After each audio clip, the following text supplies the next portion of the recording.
ಇನ್ನು ಮಂಗಳೂರು ಗೋಲಿಬಾರ್ ಪ್ರಕರಣಕ್ಕೆ ಸಂಬಂಧಪಟ್ಟ ಹಾಗೆ ಮೊನ್ನೆ ಸಿಎಂ ಯಡಿಯೂರಪ್ಪ ಪರಿಹಾರ ಕೊಡ್ತೇನೆ ಅಂತ ಹೇಳಿದ್ರು. ಇದೀಗ ಮೃತರಿಗೆ ಪರಿಹಾರ ಕೊಡೋದಿಕ್ಕಾಗಲ್ಲ ಅಂತಿದ್ದಾರೆ. ಹಾಗಿದ್ರೆ ಯಡಿಯೂರಪ್ಪನವರು ಮುಖ್ಯಮಂತ್ರಿಯಾಗಿರುವುದು ರಾಜ್ಯಕ್ಕ ಅಥವಾ ಬಿಜೆಪಿಗ ಅಂತ ಮಾಜಿ ಸಚಿವ ಯುಟಿ ಖಾದರ್ ಪ್ರಶ್ನೆ ಮಾಡಿದ್ದಾರೆ.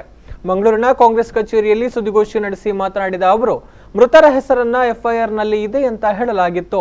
ಮೊನ್ನೆ ಯಡಿಯೂರಪ್ಪನವರು ಪರಿಹಾರ ಕೊಡ್ತೇನೆ ಅಂದಿದ್ರು.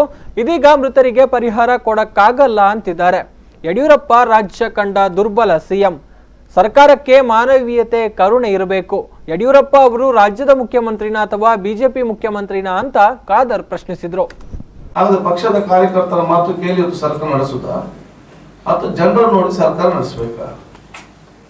BR ಅಂಬೇಡ್ಕರ್ ಸಂವಿಧಾನ ಹಿಡಿದು ಸರ್ಕಾರ ನಡೆಸಬೇಕಾ ಅಥವಾ ಬಿಜೆಪಿಯ ಪಕ್ಷದವರ ಕೇಳಿ ಸರ್ಕಾರ ನಡೆಸುವುದಾ ಅಂತ ಹೇಳಿ ಇವತ್ತು ಮುಖ್ಯಮಂತ್ರಿ ಉತ್ತರ ಕೊಡಬೇಕು. ಇದು ಯಡಿಯೂರಪ್ಪರವರು ಅದಕ್ಕಿಂತ ವೀಕೆಸ್ಟ್ ಚೀಫ್ ಮಿನಿಸ್ಟರ್ ಅಂತ ಗೊತ್ತಾಗ್ತದೆ.